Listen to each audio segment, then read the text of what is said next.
Bonsoir. Bonsoir à toutes et à tous. Merci d'être parmi nous. Bienvenue à la Cité du Vin pour cette conférence des Vendanges du Savoir que nous sommes très heureux d'accueillir ce soir dans notre programmation culturelle. Donc, les Vendanges du Savoir, un partenaire fidèle depuis presque de 10 ans. Voilà.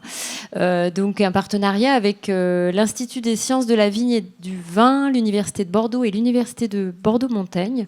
Voilà, ces conférences des Vendanges du Savoir ont lieu quasiment tous les mois. N'hésitez pas à suivre le programme. Et puis, donc, ce soir, nous avons aussi la chance d'accueillir Suzanne Baveret, qui est donc docteure en histoire de l'art pour cette conférence. Pour les personnes qui êtes parmi nous sur Zoom, vous pourrez poser des questions à l'issue de la conférence, et vous également. Nous allons faire circuler un ballon, un micro-ballon, si vous avez des questions, donc n'hésitez pas. Et donc je laisse la parole à Marguerite Figeac du comité de pilotage des Vendanges du Savoir pour vous adresser le parcours de Suzanne Baveret. Bonne soirée. Merci Mélanie. Bonjour à toutes et à tous. Merci pour votre fidélité aux Vendanges du Savoir. Alors les Vendanges du Savoir, vous le savez peut-être pas, elles vont avoir 10 ans. 10 ans en 2026, 10 ans de partenariat avec la Cité du Vin, avec la Fondation de la Cité, de la culture et de la civilisation du vin, avec la Fondation Université de Bordeaux. C'est un partenariat Université de Bordeaux, Université de Bordeaux-Montaigne, mais ce partenariat, il n'aurait pas pu avoir lieu s'il n'y avait pas des mécènes. Et nous avons 2 mécènes qui nous font confiance et que nous remercions très vivement. C'est l'entreprise Baron Philippe de Rothschild et c'est également Jean-Pierre Moueix, vin et spiritueux. Avant de présenter l'intervenante de ce soir, je voudrais vous dire que à partir de janvier, vous avez la possibilité de suivre les vendanges en ligne comme chaque année. Cette année, on a concentré le sujet sur architecture au pluriel et vin. Architecture et vin, et nous allons concentrer le sujet aussi sur le Bordelais à travers d'abord un architecte du vin bien connu à Bordeaux au XIXe siècle qui est Michel-Louis Garros. Ensuite, on continuera avec une étude sur le concept de château viticole qui est né au XVIIe, XVIIIe siècle. Et enfin, nous terminerons avec une étude du quartier des Chartrons, de son évolution. Donc, pensez aux vendanges en ligne à partir de janvier. Et puis, nous reprendrons le présentiel à partir du mois de février. Alors, je vais présenter en tant que membre du COPIL Suzanne Baverez. Suzanne Baverez est une historienne de l'art. Vous savez combien on a le souci de croiser les disciplines, les sciences dures, comme on dit, mais aussi la sociologie, la philosophie, et évidemment l'histoire, la géographie et aujourd'hui l'histoire de l'art. Elle a fait l'école normale supérieure de la rue d'Ulm. Elle travaille dans plusieurs universités à la fois. Elle a fait une très très belle thèse sur les société d'artistes qui arrivent à Rome au XVIIe siècle, dans cette Rome baroque des années 1620-1720. Elle fait cette étude sur près d'un siècle Et donc, elle va vous parler de ces artistes dans cette ville éternelle, puisque la conférence de ce soir est issue essentiellement de sa thèse, à travers évidemment un très beau titre, Du vin au pinceau, les artistes à Rome au XVIIe siècle. Et je lui cède immédiatement la parole. Merci.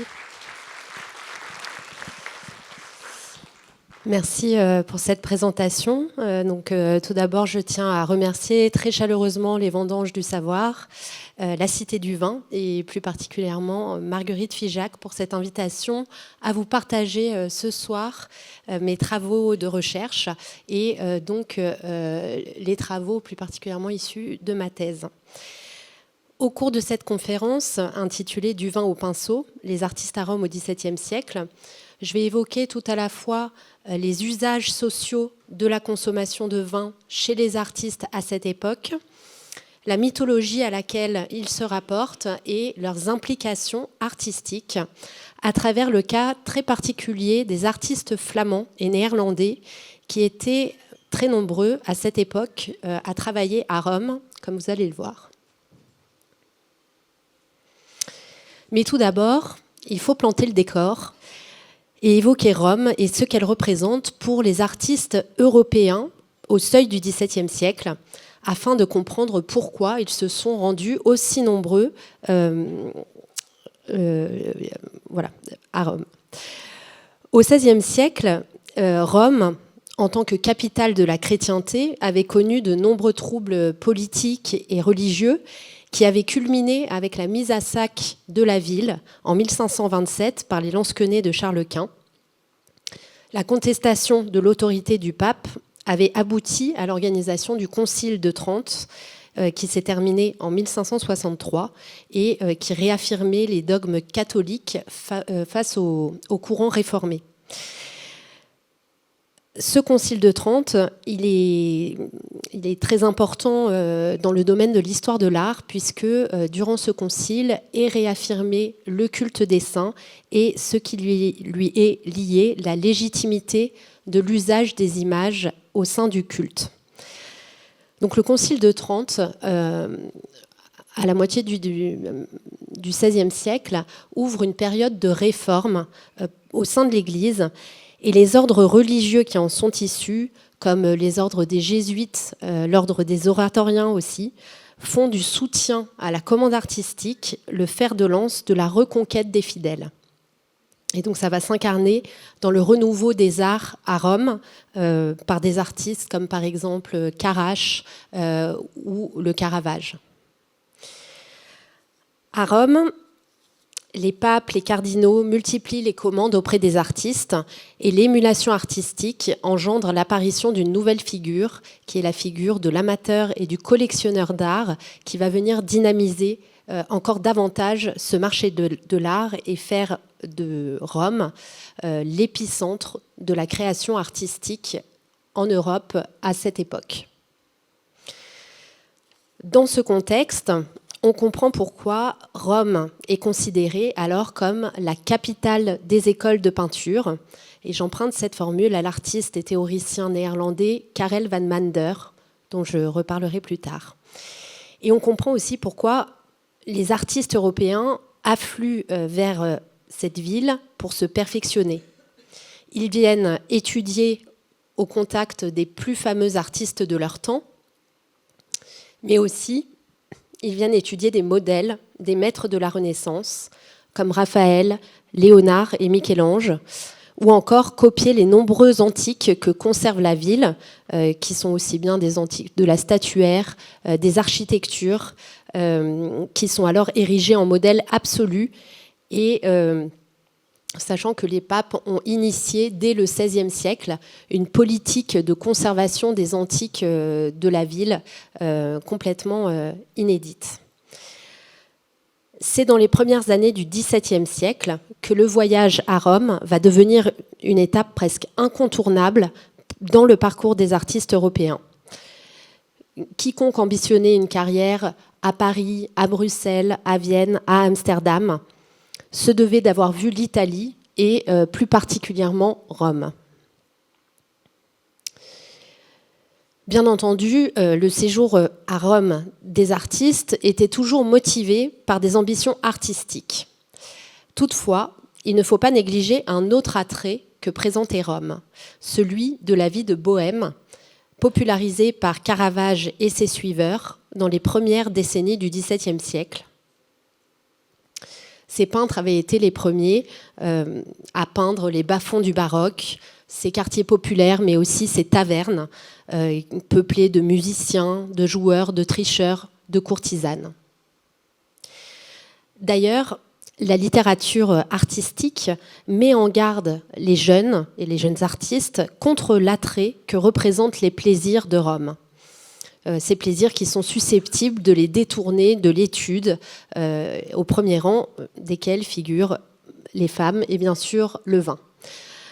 Lisons ensemble un extrait de ce que nous dit Karel van Manders, ce théoricien que j'évoquais à l'instant, qui est l'auteur d'un best-seller de la littérature artistique dans les Pays-Bas, un livre qui s'intitule le Schilderboek, le livre des peintres, paru en 1604, et dans lequel il s'adresse aux jeunes peintres. Je vous inciterai fortement à voyager si je ne craignais pas que vous ne vous égariez, car Rome est la ville qui, plus que tout autre lieu, peut rendre le voyage de l'artiste fructueux, puisqu'elle est capitale des écoles de peinture, mais aussi le lieu où dépensiers et fils prodigues dilapident leurs biens. Hésitez à permettre aux jeunes de faire un tel voyage. On voit bien comment, avec une telle mise en garde, cette mise en garde était susceptible d'enflammer l'imagination des jeunes artistes plutôt que de les dissuader à partir. Et en effet, donc, ils sont très nombreux à avoir pris le départ vers Rome. Pour vous faire prendre la mesure de ce phénomène de migration artistique, voici quelques chiffres sur la population des artistes à Rome dans les 3 premières décennies du XVIIe siècle.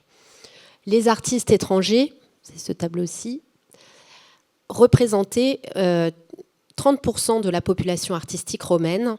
Et parmi eux, quand on s'intéresse aux détails, les artistes dits fiamminghi, c'est-à-dire les artistes néerlandais et flamands, sont de loin la plus grande communauté, puisque à eux seuls, ils représentent plus de la moitié des artistes étrangers présents à Rome à cette époque. Donc ces Néerlandais à Rome, on les appelle fiamminghi, et en réalité, ils sont originaires des provinces qui recouvrent aujourd'hui à la fois les Pays-Bas et la Belgique, et qui étaient réunis par une unité linguistique. À Rome, ces artistes se fondent dans une population extrêmement cosmopolite. En effet, Rome est alors la capitale du monde catholique. La ville attire, outre les artistes, des foules de pèlerins qui viennent des quatre coins d'Europe et des 4 coins du monde.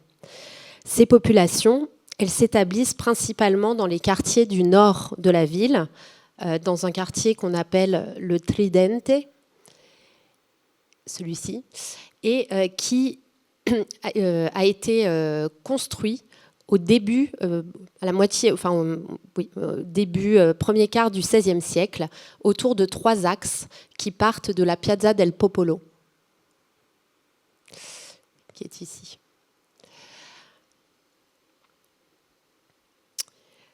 Alors pourquoi ils s'établissent là particulièrement ? Parce que c'est des quartiers qui étaient exemptés de taxes.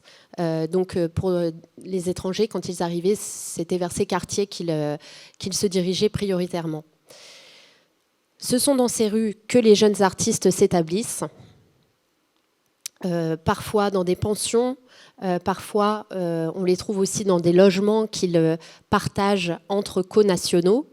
Et on les trouve aussi, c'est là aussi qu'on trouve beaucoup d'ateliers d'artistes. Ils se retrouvent, tous ces artistes, dans les nombreuses tavernes qui leur servent alors de lieu de sociabilité et dont on trouve trace notamment dans les archives judiciaires qui regorgent d'anecdotes au sujet d'Eurix, de tapage nocturne, voire d'homicides impliquant des artistes. Ces tavernes, celles qui sont mentionnées dans les archives judiciaires, je les ai donc listées ici et localisées. Ce sont les petits points verts que vous voyez apparaître ici, enfin, que vous voyez à l'écran. Et en bleu, vous avez les rues qui étaient particulièrement habitées par les artistes et les artistes néerlandais en particulier. Donc vous voyez comment tout ceci est imbriqué dans ces rues du quartier du Tridente, sachant que ici, donc vous avez un regroupement aussi de tavernes qu'on appelle les osterie. Et pourquoi ici? Parce qu'il y a la place Navone qui était alors l'épicentre du commerce de l'art à cette époque. Donc, ce qui explique pourquoi les artistes fréquentaient ces établissements dans ce quartier-là. C'est dans ce contexte d'une ville cosmopolite où les artistes étrangers sont très nombreux, se retrouvent dans les mêmes quartiers, ne parlent pas l'italien, du moins au début de leur séjour, et où les artistes donc, comptent sur la solidarité de leurs connationaux plus implantés, que va naître, au début des années 1610, une confrérie d'artistes néerlandais. Celle-ci voit le jour dans les auberges, donc ces fameuses ostéries que j'évoquais, et va ritualiser l'accueil de nouveaux confrères en déployant un riche imaginaire autour du vin, sous l'égide de Bacchus, le dieu du vin et de l'ivresse créatrice. Et cette confrérie va codifier une cérémonie d'intronisation assez curieuse sur laquelle je vais revenir. Mais auparavant, quelques informations sur cette confrérie. D'abord, d'un point de vue sémantique, cette confrérie, elle s'appelle la Schildersband, ce qui signifie bande de peintres, donc de Schilders, qui signifie peintre en néerlandais, et de band, la bande.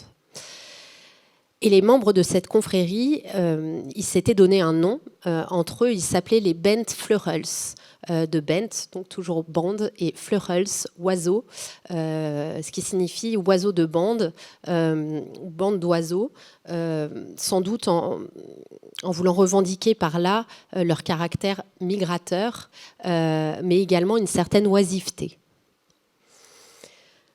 Chose très importante, c'est que les critères pour faire partie de cette confrérie étaient au nombre de 2, donc seulement 2 critères, mais qui étaient très stricts. Il y avait un critère linguistique qui était qu'il fallait parler soit néerlandais, soit allemand, et il fallait pratiquer une activité artistique, quelle qu'elle soit. Peinture, sculpture, architecture, on trouve aussi des orfèvres, des architectes, etc. Ce double critère, à la fois professionnel et linguistique, va conduire cette confrérie à devenir le centre de gravité de la communauté artistique néerlandaise de Rome, qui alors était la plus importante. Depuis une dizaine d'années, cette confrérie a bénéficié d'une grande attention, en tout cas d'une attention accrue de la part des chercheurs, et elle a été mise en lumière par 2 expositions. La première au Petit Palais à Paris en 2015, qui est intitulée « Les bas-fonds du baroque », et une beaucoup plus récente qui s'est tenue en 2024 au Museum Central à Utrecht. De plus, il y a eu beaucoup de Ben Fleurels dont les œuvres ont été redécouvertes et qui ont fait l'objet de publications. Sachant que leurs œuvres sont conservées, sont assez bien représentées dans nos collections en France. Je vous ai listé quelques noms pour que, voilà, si ça évoque des choses chez vous. Mais bon, généralement, ça en évoque peu, c'est pour ça que je vous les lis. Donc, Peter van Leer, Jan Aslein, Jan Bot, Karel Desjardins, Johannes Lingelbourg, Jan Miel, Samuel van Oorstraten, Peter van Bloemen, Caspar van Vittel. Voilà, tout ça, c'est des artistes qui ont fait partie de cette confrérie et qui ont bénéficié, je dirais, dans les 20 dernières années, de monographies assez importantes. ce qui a permis aussi de jeter une lumière assez neuve sur cette confrérie artistique.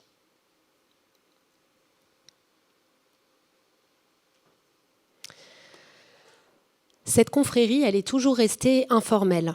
On n'a aucun texte officiel, aucun statut, aucun compte-rendu de réunion qui nous permettrait d'en savoir plus, même d'un point de vue de la chronologie ou d'un point de vue aussi de ses membres. On n'a pas de registre de membres établi. Et pourtant, elle a eu un rôle capital dans la structuration de la communauté des artistes fiamminghi à Rome tout au long du XVIIe siècle, en permettant aux artistes de se rencontrer régulièrement et de nouer des liens d'amitié et de collaboration, en particulier lors des cérémonies d'intronisation de ces nouveaux membres qui avaient lieu dans les tavernes de Rome et dont on va parler plus longuement à présent. En quoi consistait exactement cette cérémonie d'intronisation ? Donc on a des sources visuelles, quelques sources littéraires également qui nous le décrivent, ce rituel d'intronisation. Il se passait toujours dans l'arrière-pièce d'une taverne. L'aspirant Ben Fleurel était conduit par ses confrères dans une pièce où les Ben Fleurels performaient un tableau vivant, donc une espèce de scénette allégorique. Il était ensuite soumis à une épreuve de bizutage où l'on mettait le feu à de la poudre. Il y avait ensuite un baptême païen, donc l'un des Ben Fleurels qui était désigné comme chef de la cérémonie lui versait du vin sur la tête et ce vin, en dégoulinant sur son visage, était recueilli dans un gobelet et bu ensuite par le novice. C'est alors qu'il se voyait attribuer un nouveau nom qui est toujours un surnom moqueur. Ça peut être un surnom qui se base sur un défaut physique ou un trait de caractère, voire un trait artistique. On a par exemple le surnom de Bamboots qui signifie petit pantin pour un artiste qui était de petite taille. Un autre qui s'appelait Hermite parce qu'il avait un caractère très solitaire. Un autre qu'on a appelé Tambour parce qu'il avait été enrôlé dans l'armée. Donc il recevait ce surnom qui s'appelle le Bentnam, le nom de bande, et ensuite il se voyait acclamé par les vivats de ses confrères et on lui remettait une lettre d'admission, le Bent Brief. Pour mieux vous dépeindre l'atmosphère de ces cérémonies, je vais laisser la parole à Abraham Collin, qui est un artiste qui a rejoint la Schildersband en 1632. Et j'ai trouvé son témoignage dans les archives de l'Inquisition. L'Inquisition qui était l'organe de contrôle de l'Église qui cherchait à débusquer et à juger les hérésies.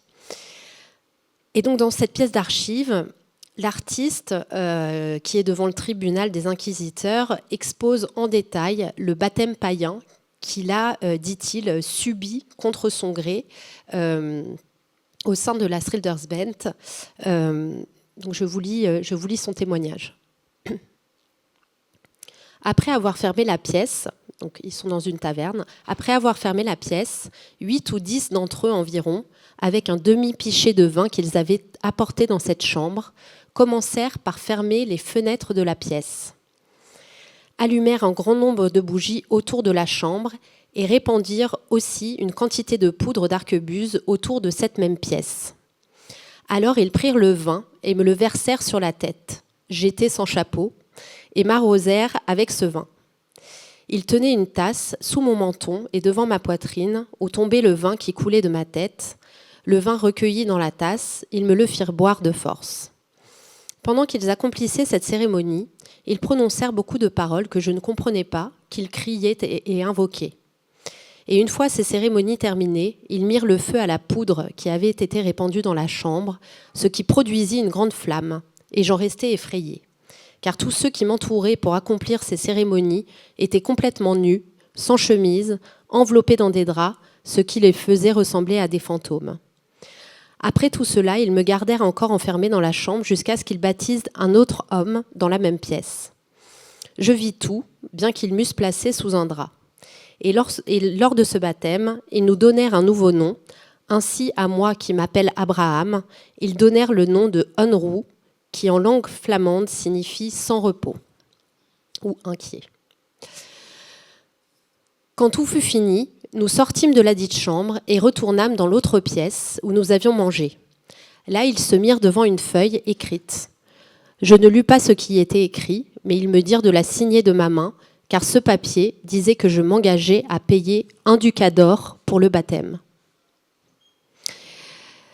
C'est parce qu'ils refusent, donc j'arrête là la citation, c'est parce qu'ils refusent de payer ce ducat d'or, alors qu'il était d'usage dans cette Schildersband que le nouvel initié invite ses confrères, que cet Abraham Collin fut par la suite battu par les autres Benfleuels et qu'il alla porter plainte et finalement qu'il finit devant les inquisiteurs qui se questionnent, qui sont assez soupçonneux face au baptême païen décrit par cet artiste.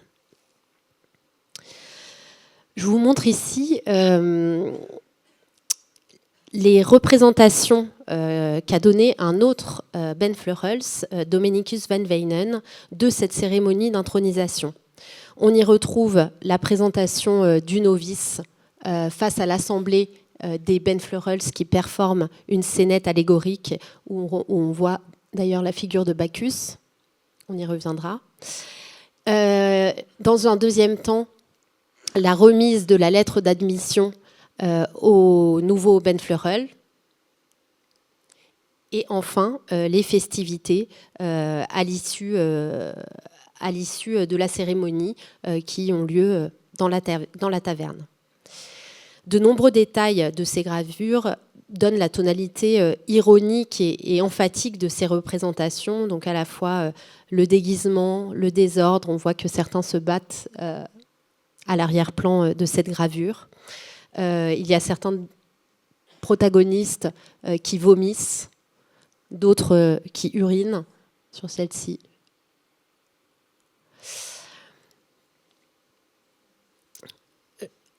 Je vous remontrerai ces gravures tout à l'heure et je passe, toujours pour mieux vous décrire cette cérémonie d'intronisation, à cet autre tableau qui a longtemps été connu sous le nom assez générique de Joyeuse Compagnie. Sauf qu'en étudiant assez attentivement ce tableau, on peut le replacer dans l'univers de la Schildersband. En effet, qu'y voit-on ?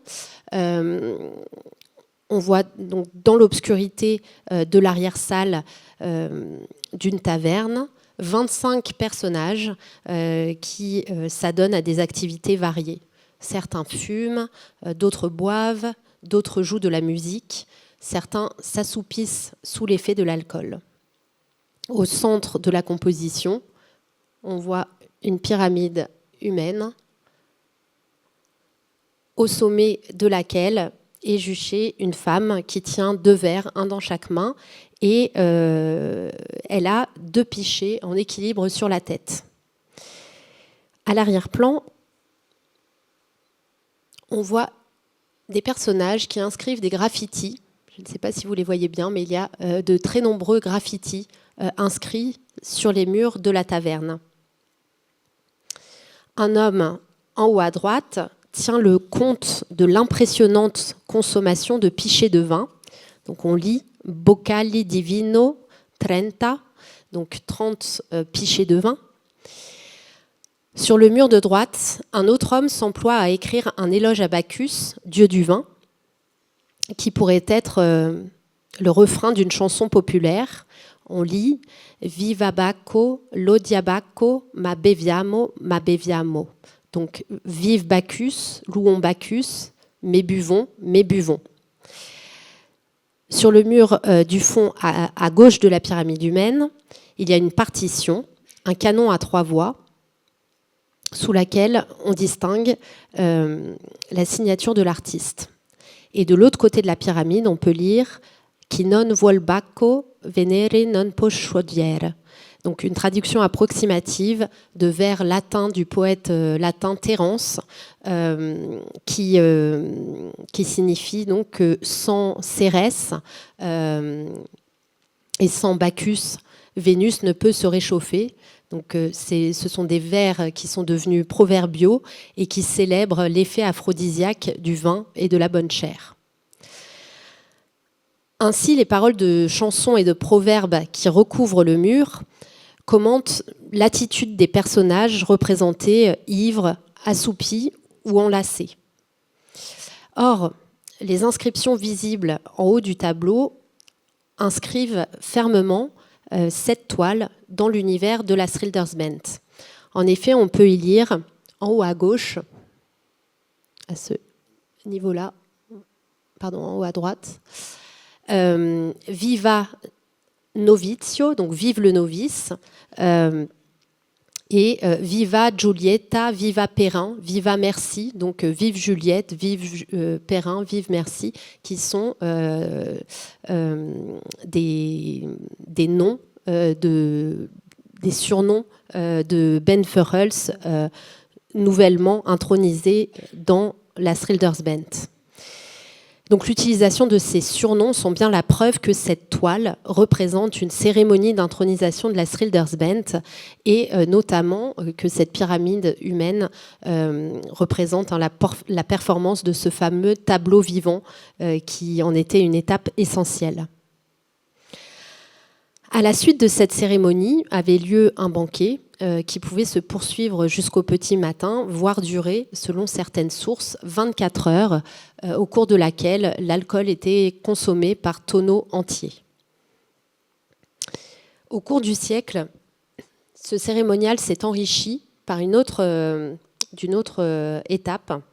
À partir des années 1640, une procession rituelle se met en place jusqu'à une église de Rome, Sainte Agnese, qui fait partie d'un plus grand complexe connu sous le nom de, qui est compris dans l'église Santa Costanza sur la Via Nomentana, et qui était connu pour conserver un sarcophage antique à décor bachique. Celui-ci. Donc où l'on voit des poutis vendangeurs et son décor aussi est constitué de mosaïques à décor bachique, donc avec des vignes et des poutis vendangeurs. Ce décor lui valait d'être connu à Rome au XVIIe siècle sous le nom de tombeau de Bacchus. Dans les guides de l'époque, et y compris à la fois dans les guides italiens mais aussi dans les guides destinés aux étrangers, cette église était connue comme le tombeau de Bacchus.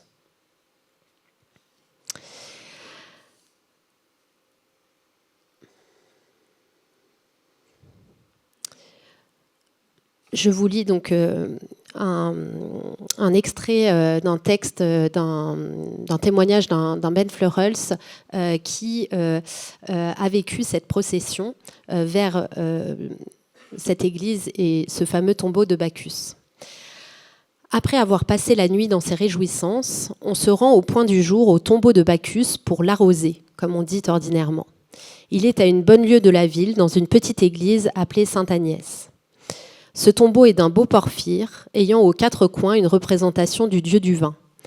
Tout vis-à-vis, il y a une hôtellerie où l'on fait voir aux nouveaux associés les plus agréables vues de Rome et l'on s'y divertit tout le jour.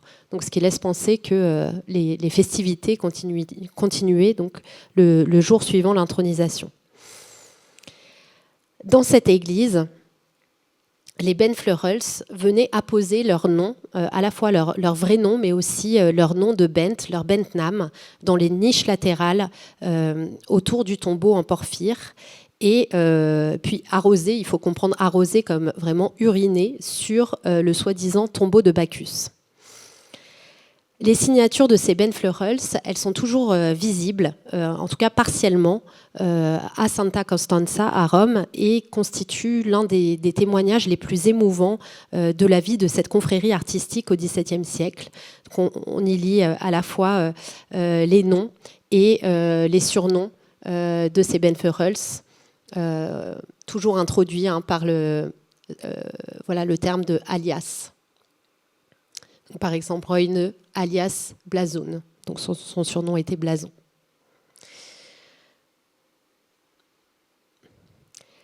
Ces réunions de la Schildersband, vous le voyez, elles étaient fortement alcoolisées, et elles ont fait beaucoup d'encre. Elles ont vraiment défrayé la chronique à Rome au XVIIe siècle, très critiquées par les Italiens. Elles leur ont valu d'être plusieurs fois arrêtées par l'Inquisition au cours du siècle. Les soldats de l'Inquisition, y voyant dans leur rituel une parodie du baptême chrétien et qui s'apparentait à une hérésie. Pour comprendre à la fois l'origine et la fonction de ces réunions, il faut les replacer plus largement dans les usages sociaux qui avaient cours aux Pays-Bas à cette époque et dans l'imaginaire du vin et de la mythologie bachique qui leur était associée. En fait, les artistes néerlandais à Rome ont réactivé, au cours de leur séjour, des usages sociaux qui existaient aux Pays-Bas, ce qui leur a servi à cimenter leur communauté.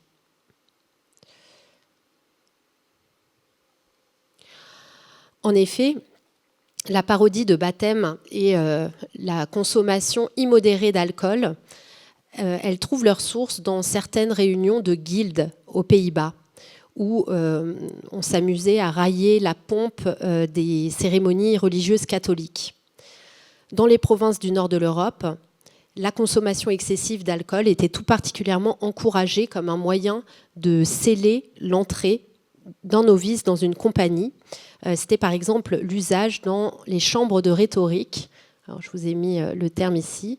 Les Rederijkerskamers, les chambres de rhétorique, donc dans les Pays-Bas. Et c'était le cas aussi dans les fraternités étudiantes, dans les universités aux Pays-Bas. Une chercheuse qui s'appelle Anne Tlusty identifie ce type de festivités comme des contractual drinkings, donc des beuveries contractuelles, et souligne l'importance de leur rôle auprès des jeunes gens pour apprendre à se faire confiance et à accepter les nouveaux venus. L'alcool poussait aux transgressions et permettait d'unir le groupe face à l'extérieur. Donc dans la Bent, on retrouve tous ces éléments. Tous ces éléments sont activés, la consommation d'alcool qui se voit accorder un rôle fondamental puisque le novice est baptisé par le vin, et le caractère secret et païen de la cérémonie, donc au fond d'une taverne, à l'abri des regards, et en plus un baptême païen en plein cœur de la capitale catholique. Donc tout ça fonde en quelque sorte la complicité de ses membres. La consommation excessive d'alcool, c'était aussi, dans la société néerlandaise, un rite de passage à l'âge adulte. Montrer ses capacités à absorber une grande quantité d'alcool était associé à l'idée de virilité. Cette dimension de rite de passage, elle est redoublée dans la Schildersbent avec l'épreuve de bizutage dont je vous ai parlé, où le novice était placé au milieu d'un cercle de pétards dont l'explosion mettait son courage à l'épreuve. Et donc ça aussi, c'est des choses qu'on retrouve dans les universités, dans les fraternités étudiantes aux Pays-Bas, et mentionnées dans certaines sources littéraires. Un autre élément de comparaison, donc je vous ai mis ici une représentation de ces chambres de rhétorique, les Rederijkerskamers, où l'on partageait donc des grands repas et où les membres faisaient des toasts, c'est-à-dire des déclamations en l'honneur d'un nouveau membre, ce qui nous rappelle ces vivas et à la fin de la cérémonie d'intronisation d'un Ben Fleurels.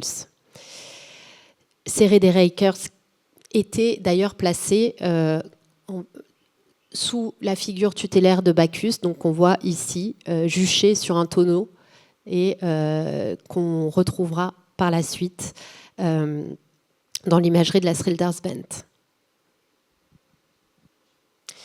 Ce qui est intéressant, c'est le syncrétisme que ces usages manifestent entre la culture italienne et la culture néerlandaise. En effet, les chambres de rhétorique aux Pays-Bas, elles étaient elles-mêmes héritières de compagnies artistiques florentines qui réunissait les artistes lors de banquets extravagants où les artistes sculptaient la nourriture. Et un autre symptôme de ce syncrétisme, c'est le fait que les artistes néerlandais à Rome s'inspirent de la toponymie locale en adoptant comme pseudo-lieu de culte l'église qui était connue sous le nom de Temple de Bacchus et en performant des processions bachiques qui s'apparentent à celles qui avaient cours alors chez les paysans italiens au moment des vendanges, où voilà, il y avait quelqu'un qui se déguisait en Bacchus et on faisait des processions sur des chariots dans les rues de Rome. Donc, le folklore qui animait la Schildersband ravive des usages et des rituels sociaux néerlandais, mais les acclimate au contexte culturel et artistique du séjour romain. Ces réunions où les comportements provoquants ou la transgression des règles via la consommation d'alcool étaient promus semblent avoir été un ciment très efficace pour la communauté des artistes fiamminghi et au fur et à mesure, ils sont de plus en plus nombreux à rejoindre la Schildersband. Donc la Schildersband, je vous l'ai dit, elle apparaît dans le courant des années 1610, à la fin des années 1610, et elle atteint son pic d'adhésion dans les années 1670, où on estime qu'il y avait en moyenne 3 réunions, 3 baptêmes de Ben Fleurels par mois.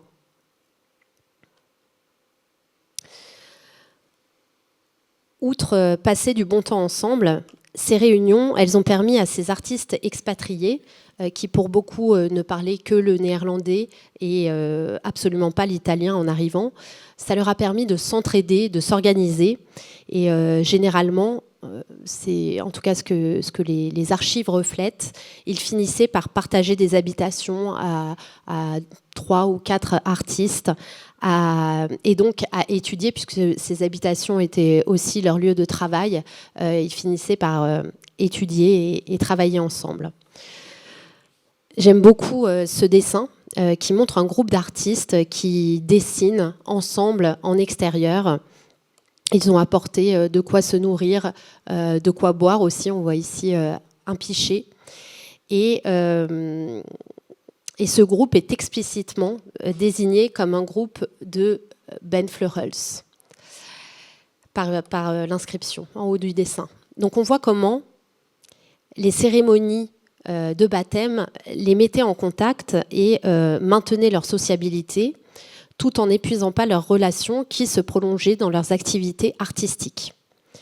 Pour les Ben Fleurels, qui réussissaient à Rome, qui menaient de véritables carrières, des carrières brillantes, il y en a eu, on les voit graviter autour des mêmes mécènes. Par exemple, le marquis Giustiniani, par exemple, la reine Christine de Suède. Donc voilà, qui nous laisse penser qu'ils s'introduisaient l'un l'autre des mécènes. Donc via l'institution de ce rituel qui peut sembler anecdotique, en fait il y a eu un réel effet de cohésion de la communauté néerlandaise à Rome via la ritualisation de cette entrée dans la confrérie. D'ailleurs, et ça c'est quelque chose qui est très particulier dans la Bent, c'est que malgré sa dimension informelle, elle a suscité un sentiment d'appartenance très fort, des liens extrêmement forts entre ses membres. C'est quelque chose qu'on lit dans les biographies d'artistes, celles écrites par un auteur qui s'appelle Houbraken ou un autre qui s'appelle Van Roel, qui sont vraiment les deux grandes sources pour les biographies des artistes néerlandais de cette époque. On trouve plusieurs exemples de récits d'amitié noués dans la Schildersband et qui perdurent au-delà du séjour romain. On les voit, ils se retrouvent aux Pays-Bas, parfois ils se rendent visite, ils continuent à travailler ou à habiter ensemble. Et les œuvres portraiturant les Ben Fleurels, ils se les transmettaient d'amis en amis, en preuve d'amitié. Et tout à l'heure, je vous montrais des œuvres les œuvres de Van Wijnen qui dépeignaient l'intronisation, ces estampes, elles ont été créées, elles ont été faites à l'initiative d'un Ben Fleurels qui voulait avoir un souvenir de son séjour à Rome et du bon temps qu'il avait passé dans la Schildersband.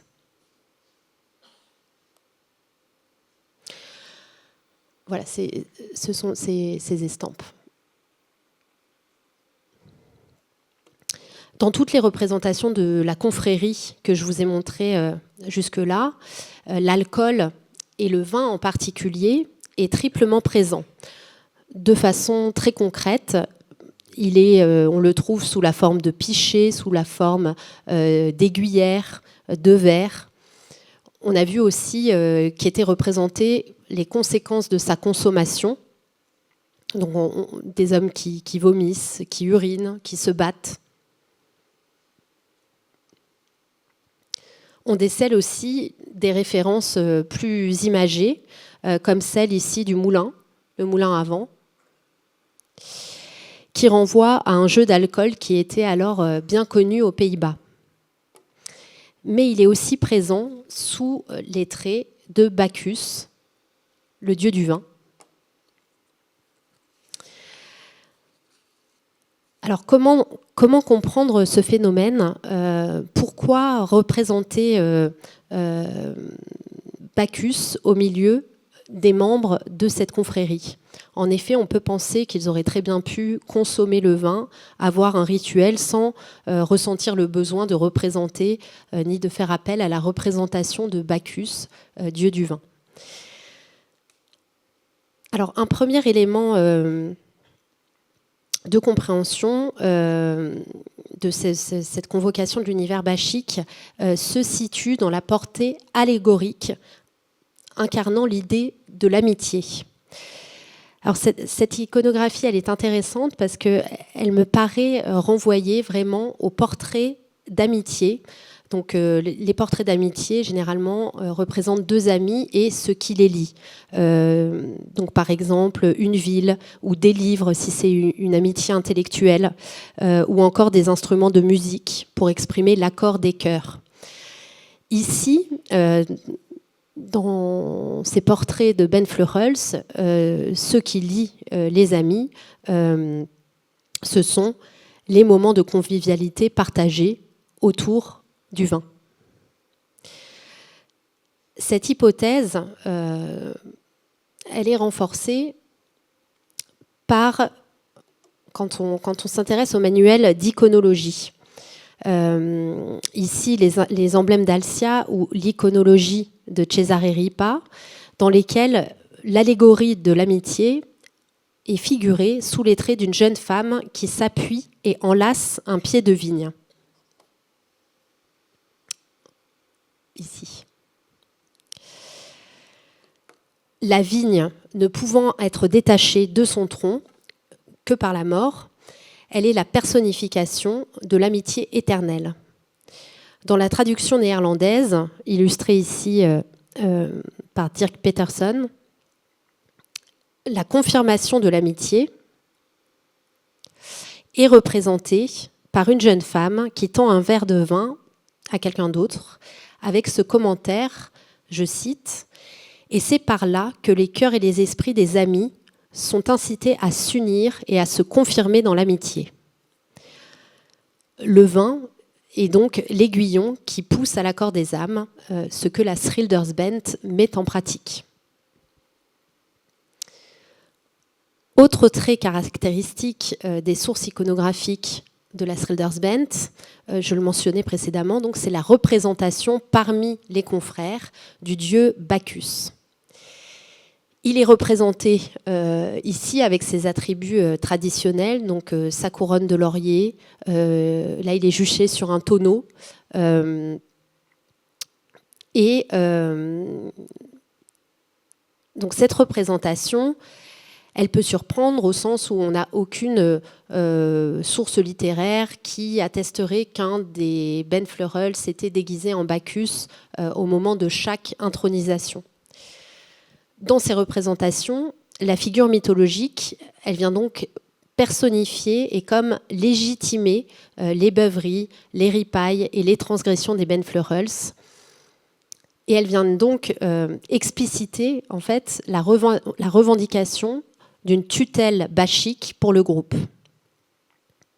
Et c'est là qu'on peut se demander si cette tutelle bachique était-elle simplement anecdotique, choisie pour parrainer les festivités alcoolisées de la confrérie, ou est-ce qu'elle avait une signification plus profonde ?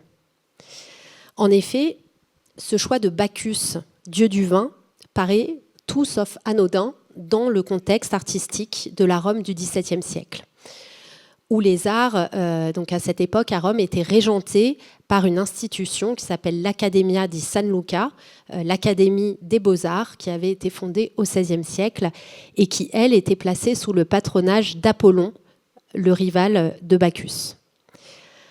Donc, sous cette tutelle bachique de la Schildersband, est-ce qu'on peut aller jusqu'à voir un défi lancé par les artistes néerlandais aux artistes romains de l'Académie? Quand la Schildersband, au début du XVIIe siècle, a investi la figure de Bacchus, il faut savoir que le dieu Bacchus servait déjà depuis longtemps de figure tutélaire à des artistes qui avaient voulu afficher leurs divergences par rapport au canon artistique officiel. Alors il y a Michel-Ange par exemple avec sa représentation de Bacchus ivre, puis surtout Caravage. Caravage, il a ainsi peint ce Bacchus malade, à travers lequel il s'oppose frontalement au canon porté par l'Accademia. Donc ce canon de l'Académie, c'était par exemple l'étude de l'antique et la recherche du beau idéal.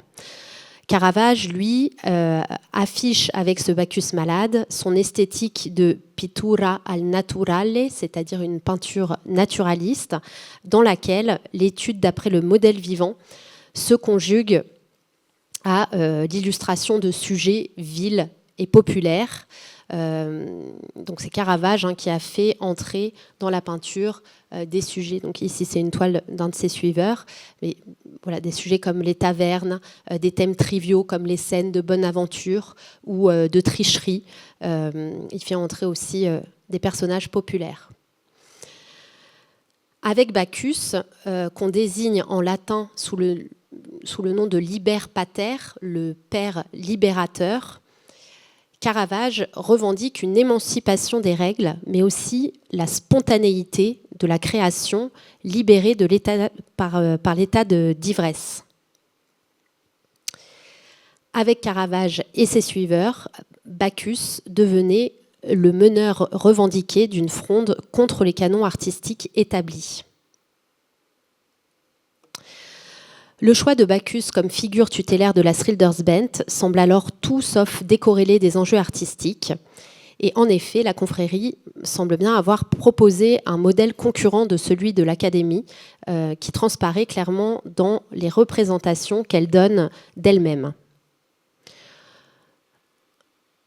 Je prends pour exemple ce dessin de Pieter van Leer, donc qui est un Ben Fleurel et le chef de file des artistes de la vie populaire romaine. À première vue, l'artiste a représenté une simple scène de genre. On voit une joyeuse troupe d'artistes occupés à boire, à fumer, à jouer, tandis qu'un personnage de dos, debout sur une table, tapisse de dessins les murs de l'auberge. Toutefois, quand on y prête attention, cette scène dissimule de nombreuses références visuelles et littéraires qui articulent un propos complexe sur l'art, faisant de ce dessin un véritable manifeste. Il fait en particulier référence à l'invention du dessin. Selon Pline, le premier dessin aurait été le profil d'un homme tracé au charbon sur un mur à partir de son ombre portée. Donc voilà, on aurait dessiné à partir de l'ombre portée du profil d'un homme directement sur un mur. Le profil qui est dessiné ici, voilà, fait assez clairement référence donc à cette origine du dessin. Or, cette invention du dessin, elle est clairement placée ici sous le signe de l'inspiration bachique. Sous l'effet de l'ivresse, l'artiste se libère de toute contrainte et se livre à la création spontanée sur les murs même de la taverne. Désinhibé par le liber pater, qu'est Bacchus, il oppose à la création noble et rationnelle inspirée par Apollon une création brute et instinctive. Or, cet éloge de la création spontanée, elle entre en étroite résonance avec les pratiques des Benfleurels, qui avaient pour habitude de dessiner sur les murs des tavernes qu'ils fréquentaient. Donc, si l'on reprend ce dessin, on voit qu'à l'arrière-plan, voilà, ici, il y a des portraits, là encore des portraits et Bacchus, qui est représenté sur un tonneau. Et donc cette pratique de dessiner, de se portraiturer sur les murs des tavernes, elle est assez précisément rapportée dans la littérature artistique. Les Benfleurels se dessinaient, faisaient leurs portraits sur les murs et ils recopiaient aussi d'ailleurs ces dessins. On pense que ces dessins sont des copies de ces portraits qui étaient figurés directement sur les murs des tavernes pour garder la mémoire de leurs camarades.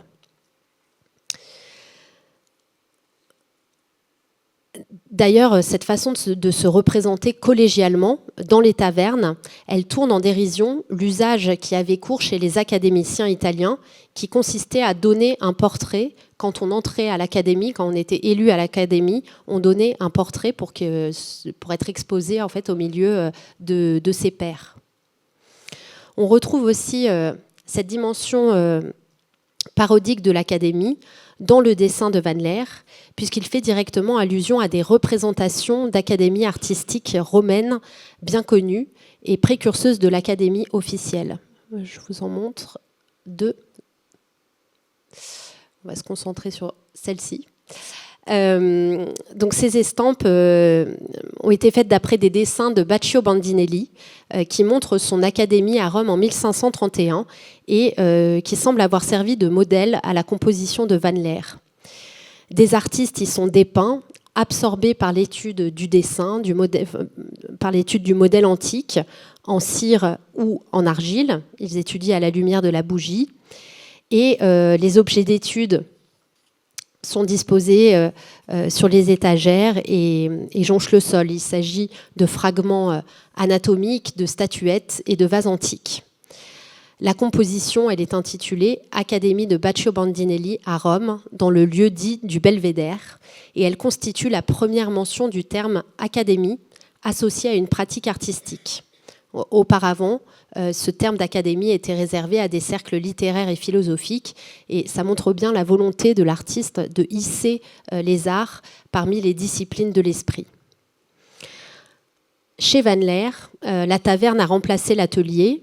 Il y a une table frustre qui a remplacé la table d'études et le sérieux des artistes appliqués à la copie a laissé place à un joyeux débordement où chacun peut donner libre cours à son inspiration sans se référer à un quelconque modèle. Van Laer bat ainsi en brèche la représentation digne d'un artiste qui serait dépositaire d'un enseignement savant. Au contraire, en mobilisant la culture bachique, il présente une contre-théorie par rapport à la culture académique, affirmant que le véritable artiste est mu par une inspiration directe, en prise avec le réel.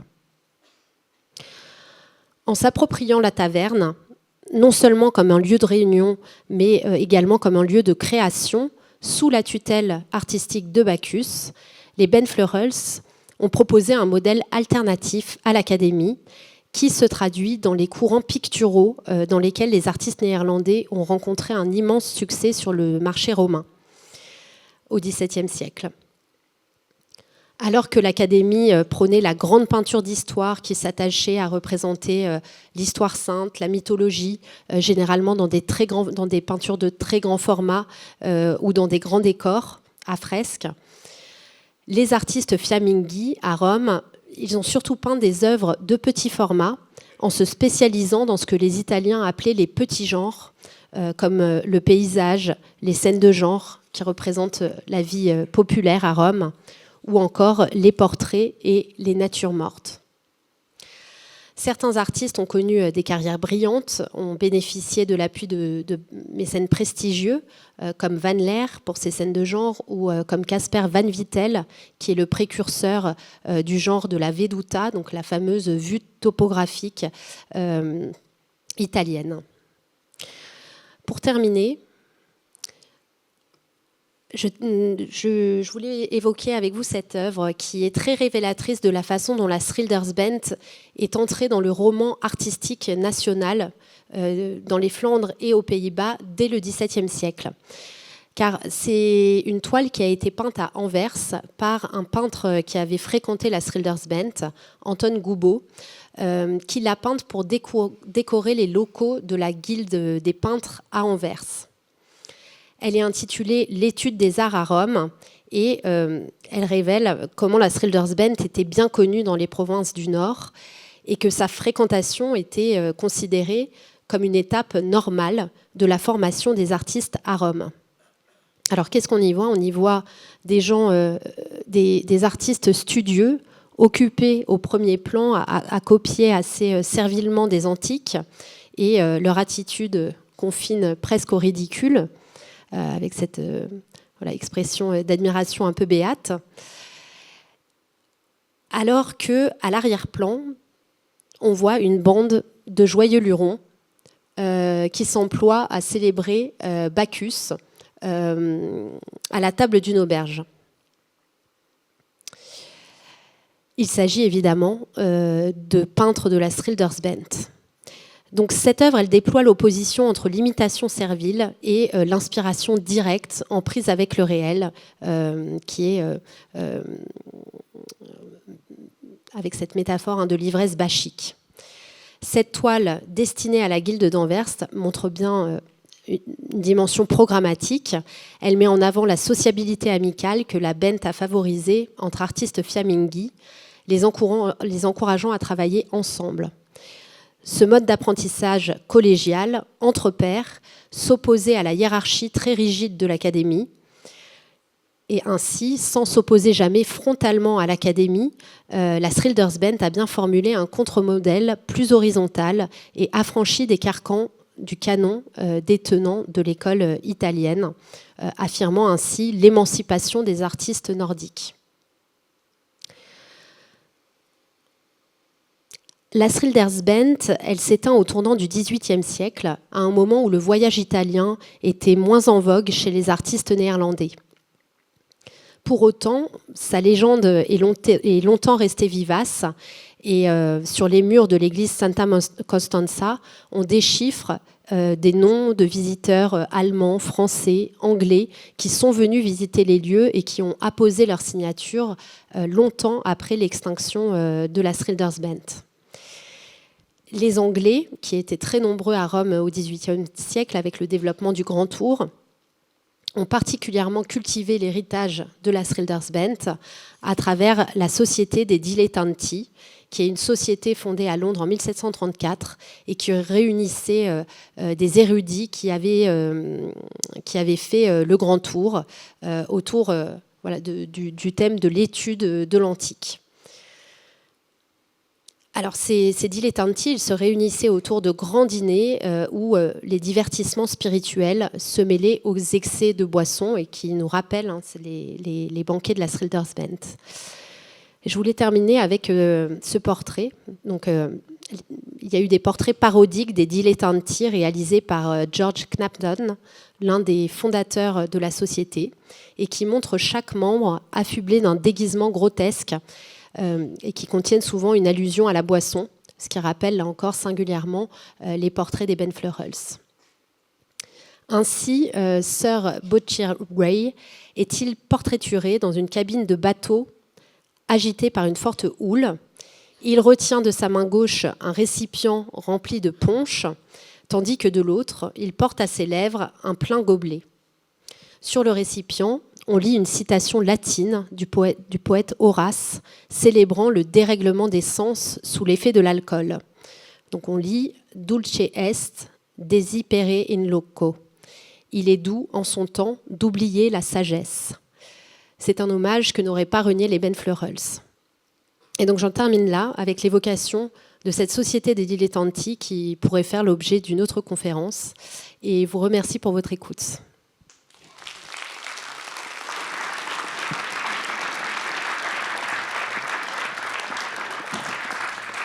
Merci beaucoup, Suzanne Baverez, pour cette présentation très intéressante sur ces compagnies d'artistes à Rome au XVIIe siècle. Est-ce qu'il y a des questions dans la salle ?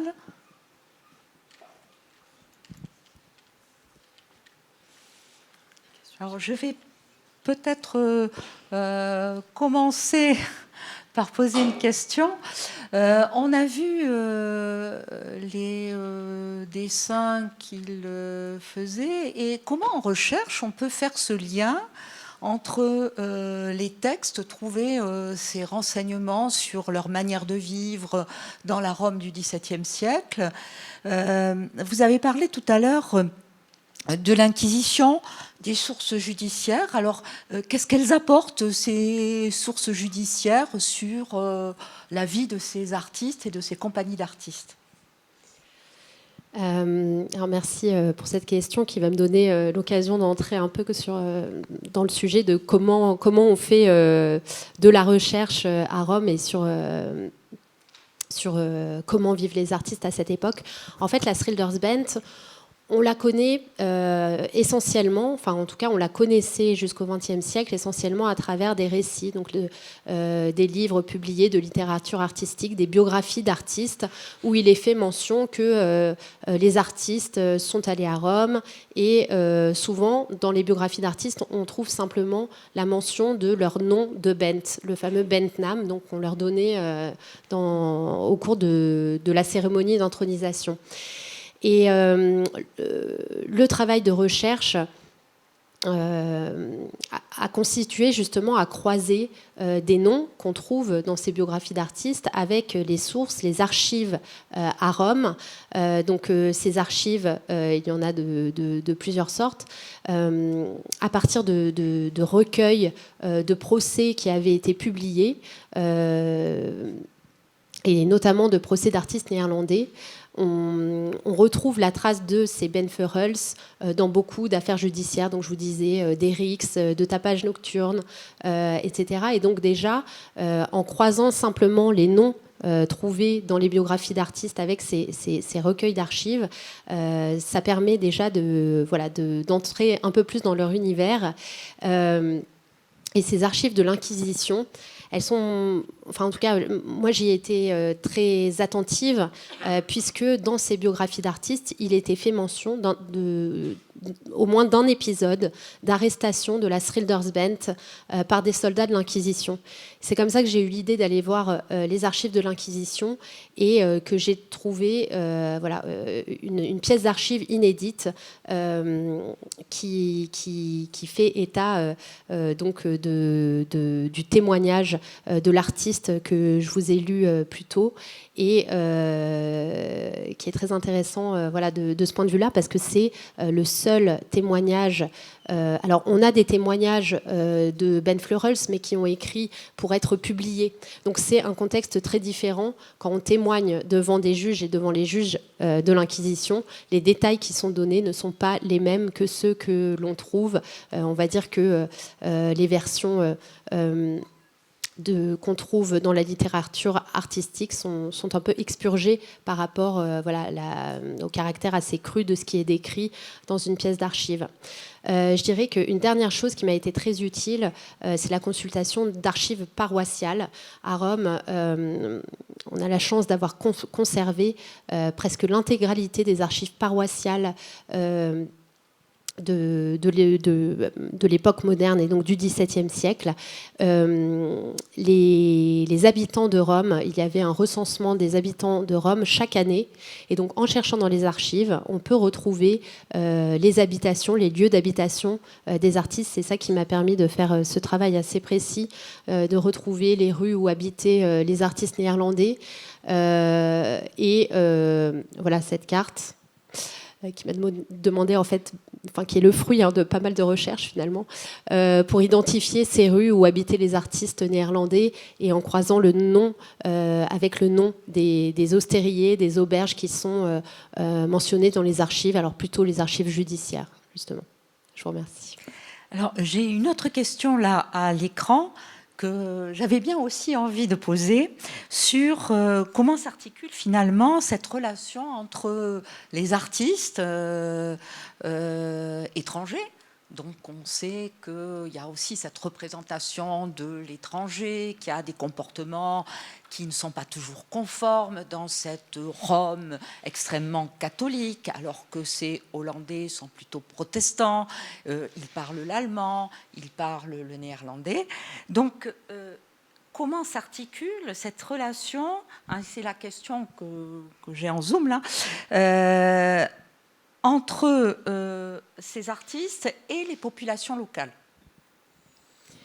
Je dirais que il y a bien une forme de suspicion. Parce que, voilà, effectivement, ces artistes, ils arrivent des provinces du Nord, de provinces qui sont souvent acquises à la Réforme, mais pas toutes, parce que les artistes voilà, qui viennent des provinces catholiques, donc de Bruxelles ou du Brabant, eux sont catholiques et sont dans l'Empire d'Espagne. Donc il y a une forme de suspicion, mais jamais l'assurance qu'on est devant un hérétique. Après, il y a eu justement des artistes qui ont refusé la communion. Donc au moment justement du recensement qui avait lieu à Pâques, il y avait un prêtre qui passait d'habitation en habitation pour faire communier chaque habitant de Rome. Donc c'était aussi une façon de s'assurer qu'ils étaient tous catholiques. Et certains, justement néerlandais, ont refusé de communier. Donc cela peut amener à être expulsés de Rome. Mais certains artistes étaient suffisamment établis pour que on les condamne, donc par exemple, à décorer une église, mais on ne les chasse pas pour autant. Donc il y a vraiment cette ambivalence qui est constante. Puisque même en fait, quand la Schildersband a eu affaire à l'Inquisition, il y a un récit d'un baptême de la Schildersband durant lequel les soldats de l'Inquisition sont arrivés et ont embarqué tout le monde. Mais en fait, même là, les artistes s'en sont sortis. Donc, est-ce qu'ils avaient, au moins certains d'entre eux, des appuis assez puissants, des mécènes assez puissants pour les sortir de ce mauvais pas, ou bien est-ce que, voilà, on considérait que finalement c'était une parodie, mais un peu bon enfant, et qu'on laissait passer. Donc, en tout cas, à l'issue de cet épisode avec l'Inquisition, il est dit qu'on les laissait libres à condition qu'ils renoncent à faire ces baptêmes, à performer ces baptêmes païens. Mais dans les faits, ils ont continué et il semble bien que la Schildersband se soit éteinte vraiment par voie naturelle, donc par défaut d'alimentation, enfin de migration d'artistes depuis le nord de l'Europe, plutôt qu'une interdiction de ces réunions. Et les mécènes, c'était des Romains. Les mécènes, en fait, il y avait alors les grandes familles romaines, mais aussi des cardinaux qui venaient d'un peu partout, et notamment des cardinaux espagnols. D'accord. Voilà. Merci. Vous avez une question ? Oui, alors j'ai une petite question. J'ai grandi à Montpellier, j'ai fait justement mes études à l'université, et il y a l'écho de Rabelais, l'université de médecine, qui est souvent citée. C'est vrai qu'il y a le Muscat qui depuis longtemps a été promu pour les étudiants, notamment donc l'époque rabelaisienne, qui est un parallèle, je dirais, évident dans les coutumes et cette migration d'étudiants européens qui viennent se former avec certains rituels. Est-ce que vous avez trouvé des parallèles explicites du genre avec peut-être d'autres villes aussi, ou le côté universitaire directement à Rome? Alors, je me suis concentrée surtout sur les Pays-Bas, bien que, évidemment, l'héritage, la tradition rabelaisienne fait complètement sens. Et non, en fait, pour vous répondre, c'est vraiment une bonne idée. Je suis jamais allée voir du côté des universités, des coutumes universitaires romaines. Mais en fait, essentiellement parce que tout était contrôlé par l'Église et donc on trouve, voilà, à mon avis, enfin, il faudrait que je vérifie, mais on trouve moins de comparaisons pertinentes à Rome. Mais en tout cas, je vous remercie pour la référence de Montpellier. À mon avis, oui, je pense qu'il y a des parallèles relativement observables. J'en prends note. Merci. D'autres questions? Oui, monsieur, là-haut. Faites passer le... Allez-y, lancez-le, lancez-le. Ah. Waouh. C'est presque ça. Oui, merci. Merci, très, très intéressant. Je ne m'attendais pas à ce type de conférence, mais très, très intéressant. Vous l'avez abordé un petit peu, mais comment ces gens-là gagnaient leur vie? Alors, vous avez parlé que quand ils avaient des problèmes avec la justice, l'Église venait à leur secours, enfin à leur secours, les faisait libérer parce qu'ils travaillaient dans l'Église. Vous avez mentionné la famille royale de Suède, etc. Enfin, vu le nombre qu'ils étaient, ils ont donc vendu, oui, produit des œuvres d'art qui sont aujourd'hui dans Rome? Alors, produit des œuvres d'art qui sont aujourd'hui dans Rome, oui, beaucoup. En fait, une fois qu'on commence à prêter attention à ces Néerlandais en Italie, on en trouve partout, absolument partout, dans toutes les collections d'art ancien, que ce soit à Rome, beaucoup en Italie du Nord, en Lombardie, énormément, parce que beaucoup se sont ensuite établis à Turin et à Gênes. Alors, comment ces artistes gagnaient leur vie? En fait, ça dépend. Il y a beaucoup de cas de figure différents. De toute façon, quand ils partaient des Pays-Bas, généralement, ils partaient avec un petit pécule en poche, voilà, qui leur servait à financer le voyage. Mais une fois arrivés à Rome, et c'est ça qui était assez extraordinaire à Rome à cette époque, c'est qu'il y avait de très nombreux ateliers qui employaient les artistes à la journée. Et d'ailleurs, dans la littérature artistique néerlandaise, on les trouve sous l'appellation de galères. C'était des galères parce que voilà, c'était des lieux où on faisait recopier aux artistes, surtout de la peinture religieuse. On leur faisait produire de la peinture religieuse à la chaîne, mais ce qui leur permettait souvent, voilà, de gagner leur vie. Alors, ce qui est très drôle dans les biographies d'artistes, c'est qu'on nous dit voilà, que dans ces galères, les artistes pouvaient réussir à gagner un peu leur vie, mais que souvent, ils le dépensaient aussitôt à la taverne. Ce qui faisait que quand ils voulaient repartir dans les Pays-Bas, ils pouvaient se trouver en manque d'argent. Et donc certains ont réussi à faire financer justement leur voyage retour par des mécènes rencontrés dans la Schildersband. Ça, c'est quelque chose que je n'ai pas évoqué, mais il y a quelques amateurs d'art néerlandais qu'on trouve dans la Schildersband et qui sont devenus mécènes en fait, de leurs confrères aussi. Ouais. D'autres questions?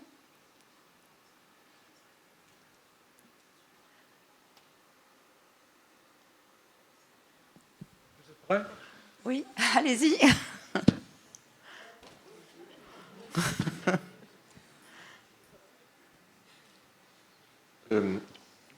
Donc, vous avez fait votre recherche sur les peintres néerlandais, mais est-ce que les autres artistes, qu'ils soient italiens ou français, on a vu les chiffres que vous avez donnés, il y avait aussi des Français, est-ce qu'il y avait des confréries comparables ou pas? Alors, comparables, non. Après, il y a des liens, c'est-à-dire que les Français, il y a beaucoup de liens avec les artistes français qui vivent dans les mêmes rues. Donc, par exemple, notre grand artiste français qui a fait sa carrière à Rome, c'est Nicolas Poussin. Et Nicolas Poussin, il était lié avec certains artistes de la Schildersband, comme par exemple Peter Van Leer, dont je vous parlais. Claude Lorrain, aussi le grand paysagiste du XVIIe siècle, a fréquenté de très près la Schildersband. J'ai une petite intuition, comme il était originaire de Lorraine, qui est considéré comme, voilà, dans l'ère germanique, qu'il aurait pu faire partie de la Schildersband. Mais en tout cas, les Français n'ont pas eu de confrérie comparable. Il n'y a aucune confrérie comparable à Rome à cette époque. Par contre, au milieu du XVIIe siècle, le roi de France fait fonder à Rome donc l'Académie de France, à Rome, pour envoyer les artistes français se former à Rome. Et ce n'est pas étonnant qu'à partir de cette fondation, il y a de plus en plus de Français à Rome, de plus en plus d'artistes français à Rome, et leur nombre dépasse donc dans la deuxième moitié du XVIIe le nombre des Néerlandais. Voilà. Merci. Alors, j'aurais une dernière question. On a vu des saints dans les tavernes. Alors, c'est très intéressant, ces dessins qui sont restés, par les gravures qu'on en a. Ils écrivent beaucoup, ces peintres, et ils dessinent beaucoup. Mais ces dessins, on les voit aussi au XVIIIe siècle, en France, dans, non pas des tavernes, mais des guinguettes. Et je pense en particulier aux représentations de la guinguette Ramponneau, qui se trouvait à l'extérieur des murs de Paris, parce que, évidemment, le vin n'était pas taxé à l'extérieur des murs. Et donc, ces guinguettes s'étaient développées autour de Paris, et en particulier la guinguette Ramponneau. On voit toute une série de dessins. Donc, est-ce que c'est finalement pas une pratique dans ces tavernes habituelles? Voilà. C'est le sens de ma question. Oui. Oui, je vois très bien, cette représentation de la guinguette Ramponneau, parce que en fait, je me suis souvent interrogée effectivement sur le lien. Et oui, je pense que d'une certaine façon, il y avait, enfin voilà, les artistes ou les usagers des tavernes investissaient ces lieux, mais je n'ai pas trouvé de choses comparables en France au XVIIIe siècle à cette confrérie. En tout cas, c'est quelque chose que je n'ai pas approfondi, mais qui m'interroge. Merci. Est-ce qu'il y a une dernière question? Bon, il ne nous reste qu'à vous remercier pour cette très belle présentation. Je vous remercie.